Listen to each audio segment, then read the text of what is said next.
साल 2020 Pakistan international airlines flight 8303 Karachi के जिन्ना international airport से 3 किलोमीटर पहले घनी आबादी वाले रेसिडेंशियल कॉलोनी में गिरकर क्रैश हो जाती है, जिसमें 98 लोगों की जान चली जाती है।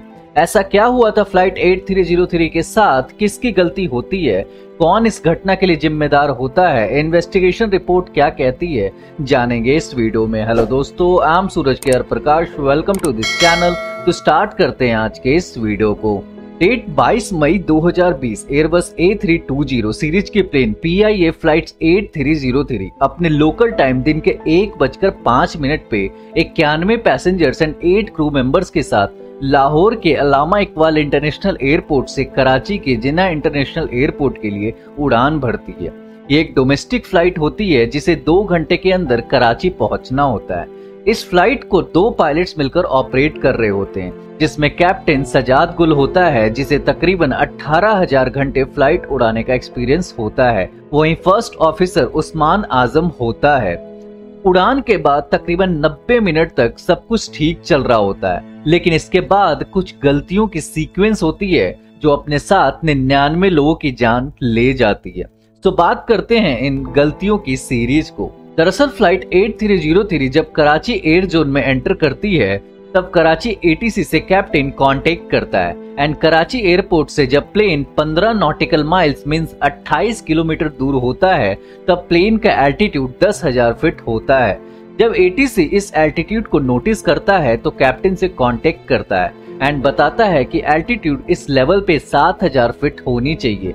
बट कैप्टन गुल ATC के स्टेटमेंट को ये बोलते हुए इग्नोर कर देता है कि हम इस एल्टीट्यूड से सेटिस्फाई हैं and we can manage it. देखते ही देखते फ्लाइट 8303 की डिस्टेंस कराची एयरपोर्ट से बस 19 किलोमीटर रह जाता है एंड इस टाइम पे प्लेन का एल्टीट्यूड 7,000 फीट होता है, जबकि रिकमेंडेड एल्टीट्यूड 3,000 फीट होना चाहिए। इस एल्टीट्यूड को देखकर Karachi ATC second time captain से कांटेक्ट करता है एंड उसे बताता है कि आप रिकमेंडेड एल्टीट्यूड से कहीं ज्यादा एल्टीट्यूड पे उड़ान भर रहे हो, लेकिन इस टाइम पे भी पायलट्स यह बोलकर इग्नोर कर देता है कि we are satisfied from this profile and we can manage it. So ये थी इस क्रैश की दूसरी गलती, जिसमें कैप्टन ने 2 बार ATC के इंस्ट्रक्शन को इग्नोर कर दिया। इस इंस्ट्रक्शन के बाद कैप्टन ने फ्लाइट 8303 से ऑटो पायलट को डिसएंगेज करते हुए फ्लाइट के लैंडिंग अप्रोच को खुद हैंडल करने लगा, जिसमें थ्रस्ट लीवर को मिनिमम करके प्लेन को रैपिड डिसेंड करने लगा। रैपिड डिसेंट पे फ्लाइट 8303 जब रनवे को टच डाउन करती है तो उस टाइम पे फ्लाइट की स्पीड कहीं ज्यादा होती है। साथ ही प्लेन में काफी इमरजेंसी अलार्म्स एक्टिवेट रहते हैं एंड टच डाउन का डिस्टेंस ग्लाइड स्लोप से कहीं ज्यादा होता है, जिसकी वजह से कैप्टन प्लेन को टच डाउन करते ही वापस टेक ऑफ करके गो अराउंड करने का डिसीजन लेता है। दूसरी ओर ATC को प्लेन में लैंडिंग के दौरान कुछ गड़बड़ सी लगती है, साथ ही उसे ऐसा लगता है कि रनवे से कुछ स्पार्क्स उठे थे। सो ATC पायलट से ये कंफर्म करता है कि क्या आपने लैंडिंग के दौरान लैंडिंग गियर डाउन किया था, लेकिन इस क्वेश्चन को इग्नोर करते हुए कैप्टन ये कहता है कि हम लैंडिंग को अवॉइड कर रहे हैं एंड गो अराउंड प्रोसीजर को फॉलो करेंगे। बट टच डाउन के बाद प्लेन दोबारा जब गो अराउंड के लिए उड़ान भरती है उस टाइम पे एक एक करके दोनों इंजन फेल हो जाता है।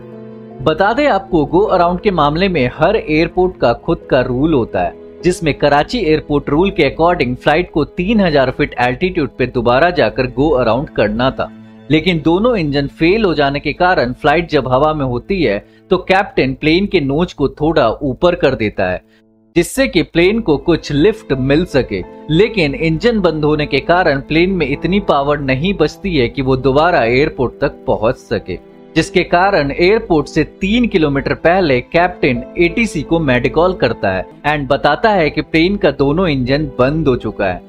इसके 12 सेकंड बाद ही कैप्टन मेडे इमरजेंसी डिक्लेयर कर देता है। 8303 अप्रोच। जी sir. Appears to be turning left. While proceeding that sir, we have lost engines. Confirm you are carrying out belly landing. Runway available to land at 25. Roger. Clear Mayday Pakistan 8303. Pakistan 8303 Roger sir, both runways available to land. And कुछ ही second के अंदर PIA airlines flight 8303 पास के घनी आबादी वाले residential modern colony में गिरकर crash हो जाता है, जिसमें 97 लोगों की जान चली जाती है एंड 2 लोग किस्मत से बच पाते हैं। साथ ही घनी आबादी वाली जगह में प्लेन गिरने से तकरीबन 10 से 15 घर जलकर खाक हो गए एंड काफी लोग बुरी तरह से घायल हो जाते हैं, जिनमें से एक की बाद में जान चली जाती है। बट सवाल यह उठता है कि गो अराउंड के दौरान ऐसी क्या गलतियां हुई थी जिसकी वजह से प्लेन का दोनों इंजन बंद हो जाता है। इस क्रैश के बाद Pakistan aircraft accident investigation board AAIB, NTSB and Airbus से 11 लोगों की टीम इन्वेस्टिगेशन स्टार्ट करती है। इन्वेस्टिगेशन टीम क्रैश साइट पे पहुंचकर सभी डेटा, रिसोर्सेज एंड एविडेंस को कलेक्ट करते हैं एंड इन्वेस्टिगेशन स्टार्ट करते हैं। साथ ही flight data recorder and cockpit voice recorder के डेटा को डिक्रिप्ट करने के लिए फ्रांस भेज दिया जाता है। यह क्रैश ईद के लास्ट दिन हुआ था, जिसमें लोगों की खुशी गम में बदल गई। इसके साथ ही कोरोना के कारण उस टाइम पे ग्लोबली हेल्थ सेक्टर काफी सफर कर रहा था, जिसमें इस क्रैश ने एक नई कड़ी जोड़ दी। इन्वेस्टिगेशन के दौरान इस क्रैश में कई चौंकाने वाले खुलासे हुए, साथ ही कई सवाल भी उठने लगे, लाइक एक ही साथ प्लेन का दोनों इंजन फेल कैसे हो गया, ATC के इंस्ट्रक्शन को पायलट ने क्यों इग्नोर किया, गो अराउंड की सिचुएशन क्यों अकर हुई एंड सो ऑन। साथ ही वर्ल्ड वाइड लेवल पे PIA के ऊपर प्रेशर बढ़ने लगा, जिसकी वजह से पाकिस्तान एविएशन डिवीजन के फेडरल मिनिस्टर गुलाम सरावर खान ने 3 महीने के अंदर इस क्रैश को सॉल्व करने का ऑर्डर दिया। CVR एंड FDR से मिले गए डेटा के अकॉर्डिंग फर्स्ट लैंडिंग के पहले प्लेन में मल्टीपल इमरजेंसी अलर्ट्स एक्टिवेट हो गए थे, लेकिन सभी अलार्म्स को पायलट ने इग्नोर करते हुए लैंडिंग जारी रखी थी।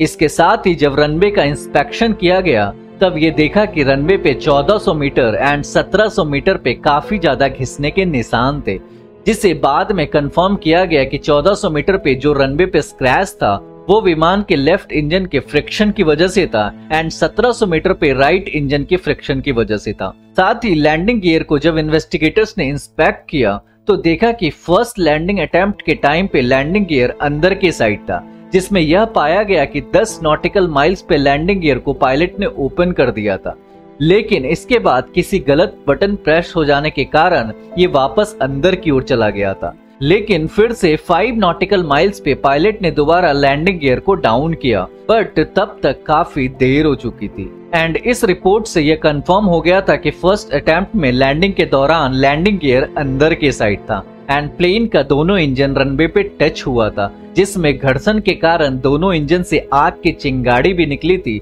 बट इससे पहले कि प्लेन में उस टाइम पे बड़ी दुर्घटना होती, उससे पहले पायलट्स ने प्लेन को गो अराउंड के लिए टेक ऑफ कर लिया था, लेकिन टचडाउन के कारण प्लेन का दोनों इंजन हैवीली डैमेज्ड हो गया था एंड इसी वजह से टेक ऑफ के बाद दोनों इंजन फेल हो गया। साथ ही जब इन्वेस्टिगेटर्स ने इसके पहले के डेटा को खंगाला, तब ये पाया कि जिस टाइम पे प्लेन का एल्टीट्यूड 3000 फीट होना चाहिए था, उस टाइम पे प्लेन का एल्टीट्यूड 9800 फीट था, जो कि गाइडलाइंस के हिसाब से कहीं ज्यादा था।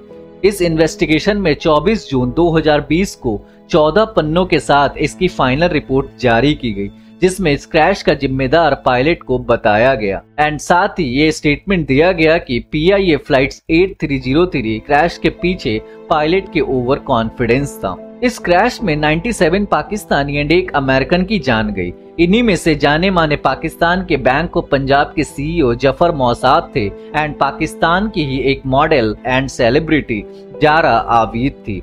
इस क्रैश के बाद पाकिस्तान गवर्नमेंट ने इंजरीज पे 5 लाख एंड डेथ पे 10 लाख कंपनसेशन देने का वादा किया। इसी क्रैश में 25 जून 2020 को एक चौंकाने वाले खुलासे हुए, जिसमें यह बताया गया कि पाकिस्तान एयरलाइंस के 434 पायलट्स में से 150 पायलट्स के पास फेक लाइसेंस था, जिसकी वजह से इस रिपोर्ट के 5 दिन बाद 30 जून को यूरोपियन यूनियन ने PIA के ऊपर मल्टीपल सेफ्टी फेलियर की वजह से 6 महीने का बैन लगा दिया। इसी के सीक्वेंस में 9 जुलाई को EASA European union air safety agency ने PIA के ऊपर यूनाइटेड किंगडम एंड US के लिए बैन लगा दिया। बट सवाल यह उठता है कि क्या ये बैन काफी है? आपकी नजरों में ऐसे क्रैश से बचने के लिए गवर्नमेंट एंड एविएशन अथॉरिटी को क्या सॉल्यूशन लाने चाहिए? कमेंट में जरूर बताएं। वीडियो अच्छी लगी तो लाइक करें, चैनल को सब्सक्राइब जरूर करें। मिलते हैं आपसे अगली वीडियो में ऐसे ही दिल दहला देने वाले ट्रू एविएशन स्टोरी के साथ। Till then good bye.